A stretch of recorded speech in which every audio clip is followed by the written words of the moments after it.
So Apple are about to invent the folding phone. Apple are going to arrive several years late to the party, put a logo on it, remove a couple of useful features, give the hinge a fancy name, and then half the internet will act as if loads of Chinese manufacturers and Samsung haven't been in this game for quite some time, even Pixels. But the question is, could Apple's folding iPhone actually be any good? Could it be one of those moments where we say, fair enough, Apple's nailed it? Or will it be another Magic Mouse situation? Because I've been using folding phones for quite a while now. At their best, foldable phones are genuinely useful.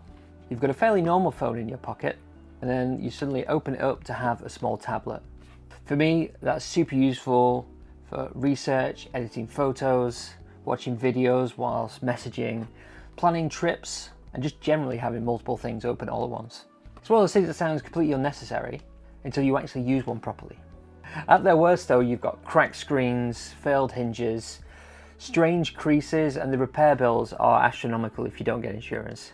And it sort of makes you briefly wonder whether you should just go back to having some dumb phone or a slab. Personally, I've had a failed screen and the screen protector raised on one of my Fold 6, and I had to remove it manually. Luckily, unlike Marques Brownlee, my screen worked afterwards. They have improved some things since the early days. But Apple's been watching this all from a safe distance. Samsung and the other manufacturers, they've done the difficult bit.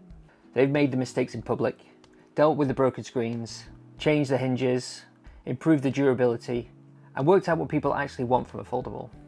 And now Apple looks like it's ready to walk in and announce that it's solved folding phones. So the question is, will Apple's vision be worth switching to? Whenever foldables come up, somebody normally asks, what's the point? And to be fair, if you only use your phone for things like WhatsApp and TikTok, Spotify, ordering things like in the middle of the night that you don't need, then it's probably, you don't need a folding phone, realistically. A slab phone will do you just perfectly fine. A normal phone's thinner, cheaper, easier to use one-handed, and probably more durable. But for some people, the bigger screen is just genuinely useful. You can watch a video while messaging, compare products while reading reviews from independent sites. You can have a script open whilst checking your notes, and you can edit a photo whilst looking at references. You can have maps, travel plans and messages open all at the same time, and that to me is what a foldable should be. It shouldn't just be a phone with a bigger screen, it should be a more useful screen. And that's where Android foldables are really good. You've got split screen, floating windows, drag and drop. Basically, you've got almost desktop style experiences built into Android these days with DeX and Google's offering. You've got app pairs, taskbars, all sorts of ways to arrange things. But at least you can use the screen properly. And this is where I have some concerns about Apple. The iPhone doesn't really do the sort of multitasking that makes a foldable worthwhile. You can use picture-in-picture in some supported apps. You can jump quickly between apps. You can have a call floating over something else. These are all useful things, but you can't simply put two normal apps side by side and then just get on with whatever you're doing. Apple's response is basically, why would you want to do that? Well, because I've got a much larger screen now, Tim, or whoever the new CEO is going to be. Apple does already know how to do multitasking. The iPad, that's got split screen. The iPad has had split view and slide over for years, and newer iPads have Stage Manager.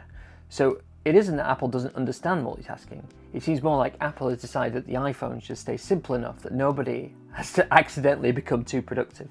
And you can sort of understand why Apple takes that approach. Apple gives you a carefully controlled experience.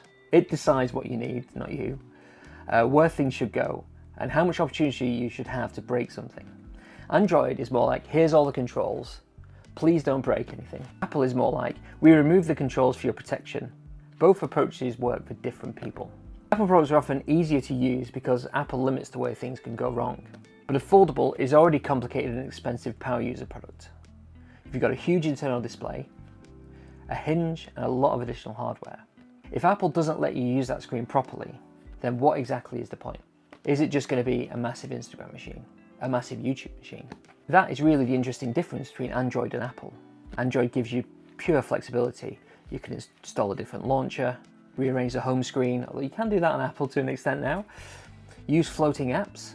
You can connect the phone to a monitor, use Samsung DeX, a whole PC-like experience. You can make the phone run the way you want to, whereas Apple's just, they try and provide a more curated experience. Everything's generally tidier, although I would argue that liquid glass looks horrific. Hardware and software work together more. People just aren't going to be overwhelmed by loads of settings and options.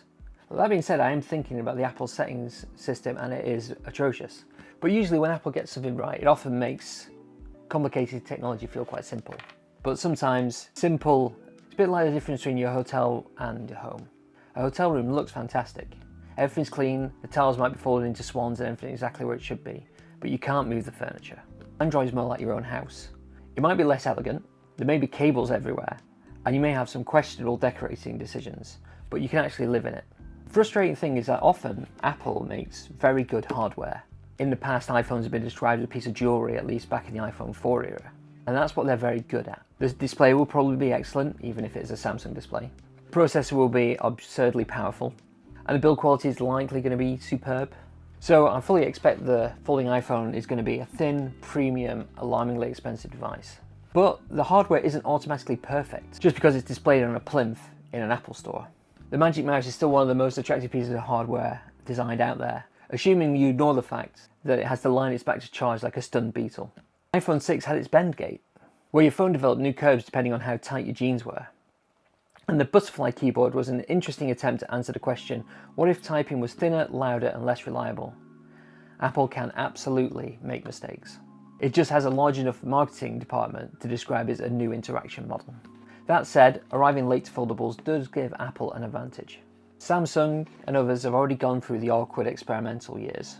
They've dealt with fragile displays, thick devices, narrow outside screens, things that didn't even fold completely together in the first few devices, extremely visible creases and problematic screen protectors.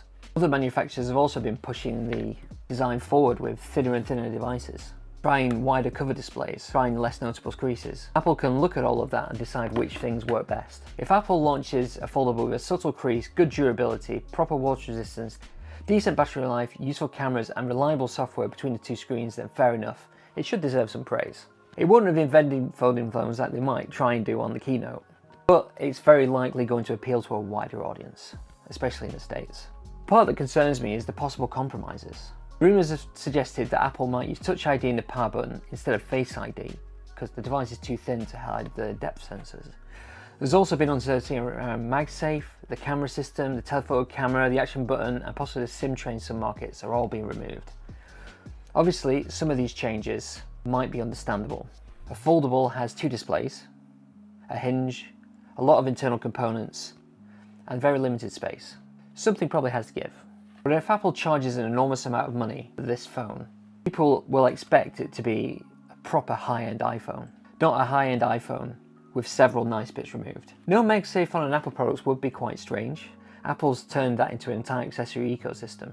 No Face ID as well would probably feel odd, considering how long they've spent making it the default way to unlock your phone. Also, I'm sure they told us that we should move away from Touch ID and fingerprints at one point. Also, not having a telephoto camera on the most expensive phone, a lot of people, most normal people probably might even not miss it though. But Apple is very good at making compromises feel invisible. But with a foldable, people will be looking for them. The real test isn't whether Apple can make a hinge. Of course it can. The real question is whether Apple understands why people want foldables in the first place. A folding phone needs to make life easier when it's open. It needs to give you that, I don't want to go back to a normal phone now feeling. But for me, the main reason for that is research. I can have a product listing open, next to reviews, price comparisons, specifications, and a video. I can edit a photo while looking at another image. I can have my script, my notes, my camera controls visible without having to constantly jump between apps. And that's where the big internal display earns its place. Also, like the flexible flex mode with the camera controls appearing at the bottom. So good.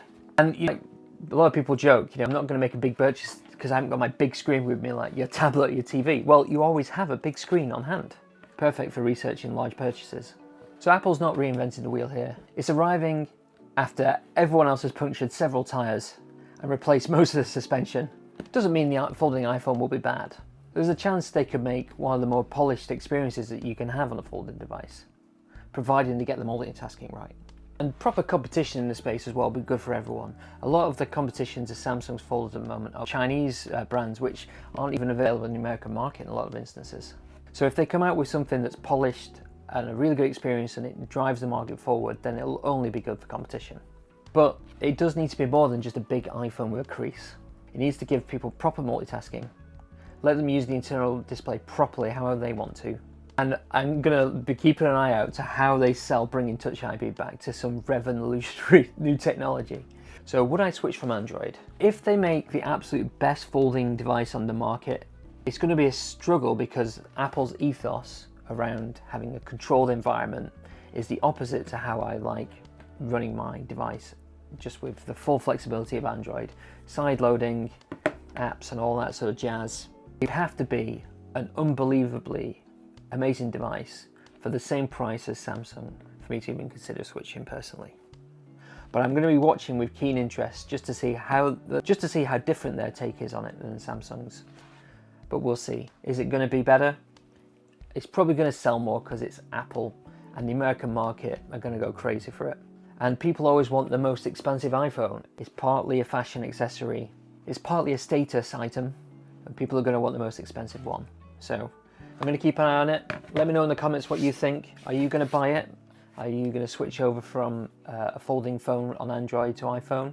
Going to be an interesting couple of years. Thank you very much for watching. Catch you in the next video, and I'll see you on the next one. Cheers.